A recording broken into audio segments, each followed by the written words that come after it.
तो जैसा कि आप लोगों ने इस सीरीज में अब तक देखा कि फ्लेम फेरी जाओ मैंशन पर अटैक कर देती है ताकि वो अपने हेवनली फायर फ्रूट को वापस हासिल कर सके।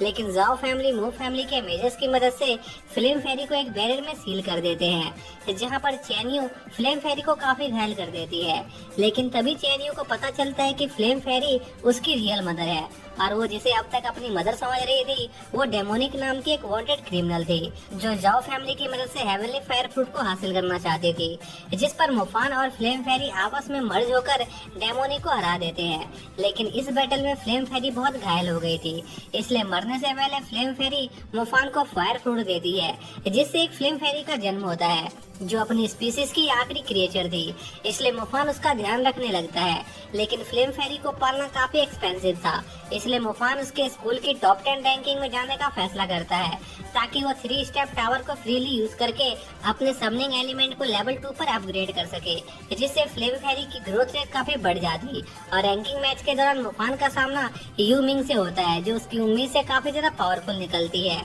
अब आगे तो इस पार्ट की शुरुआत में हम देखते हैं कि मुफान को पता चलता है कि यूमिंग की इनहेरिटेड एबिलिटीज साइकिक एलिमेंट की थी, इसलिए अगर मुफान यूमिंग के अटैक को काउंटर करना चाहता था तो उसे यूमिंग के साइकिक एलिमेंट के एक्टिवेट होने से पहले ही उस पर हमला करना होगा। लेकिन मुफान के मैजिक एबिलिटी के एक्टिवेट होने से पहले ही यूमिंग मुफान पर अटैक करके उसके मैजिक को डिस्टर्ब कर देती है और मुफान पर अपने फायर फिस्ट फॉलो अप से अटैक करती है, जिस पर मुफान अपने बूट्स का यूज करके यूमिंग के अटैक से बचने की कोशिश करता है। लेकिन अपने बूट्स का इस्तेमाल करने के बावजूद भी मुफान बड़ी मुश्किल से यूमिंग के अटैक को डॉज कर पाता है, क्योंकि यूमिंग के फायर फिस्ट की रेंज नॉर्मल लोगों से 2 गुना ज्यादा थी। इसी बीच हम मुफान के प्रोफेसर्स को देखते हैं जो आपस में मुफान और यूमिंग की फाइट के बारे में बात कर रहे होते हैं, जहां हमें पता चलता है कि यूमिंग की साइकिक एबिलिटीज उनके यूनिवर्सिटी में सबसे स्ट्रॉन्गेस्ट थी और इसके साथ ही यूमिंग फायर मैजिक में भी काफी माहिर थी, इसलिए उन्हें यूमिंग के सामने मुफान के जीतने के चांसेस काफी कम लग रहे थे। इसी बीच यूमिंग अपना नेक्स्ट अटैक तैयार करने लगती है,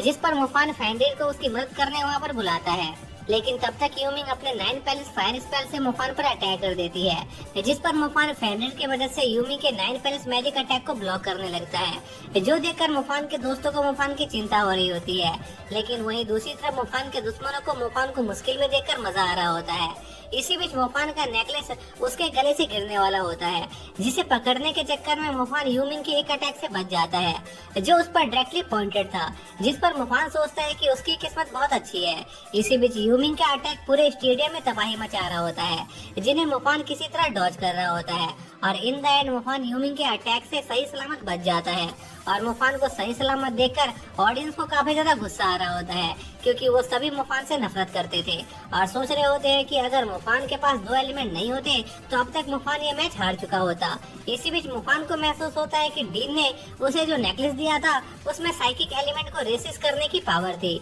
इसलिए मुफान उस नेकलेस का यूज करके कुछ करना चाहता था। लेकिन इसके लिए मुफान को थोड़ा समय चाहिए था, इसलिए मुफान फेंडिर को थोड़ी देर यूमिंग का ध्यान भटकाने को कहता है, क्योंकि उसके पास इस मैच को लंबा खींचने के अलावा और कोई चारा नहीं होता। और मुफान उम्मीद कर रहा होता है कि शायद से वो यूमिंग के किसी कमजोरी का पता लगा सके। इसी बीच हम यूमिंग को देखते हैं जो फेंडिर के अटैक के लिए तैयार थी और अपने साइकिक एलिमेंट का यूज करके यूमिंग फेंडिर को अपने कंट्रोल में कर लेती है और उससे अजीब हरकतें करवाने लगती है, जो देखकर मुफान फेंडिर को वापस उसके दूसरे लेयर में भेजने की कोशिश करता है। लेकिन यूमिंग मुफान को ऐसा करने नहीं देती और उस पर एक अटैक लॉन्च कर देती है जो मुफान को डायरेक्ट हिट कर जाता है। और हम देखते हैं कि मुफान ने अपने आप को प्रोटेक्ट करने के लिए कोई भी मैजिकल आर्मर नहीं पहन रखा था। तभी मुफान अपना एक अटैक प्रिपेयर करने लगता है, जिस पर यूमिंग मुफान के मैजिक को डिस्टर्ब करने की कोशिश करती है, जिस पर मुफान डीन के नेकलेस का यूज करके यूमिंग के अटैक को रेसिस्ट कर देता है और अपना मैजिक कास्ट करना जारी रखता है, जिसके बाद मुफान यूमिंग पर अपने फेरी फीस्ट फायर मैजिक से अटैक करता है और उस अटैक की पावर देखकर सभी लोग काफी ज्यादा हैरान होते हैं।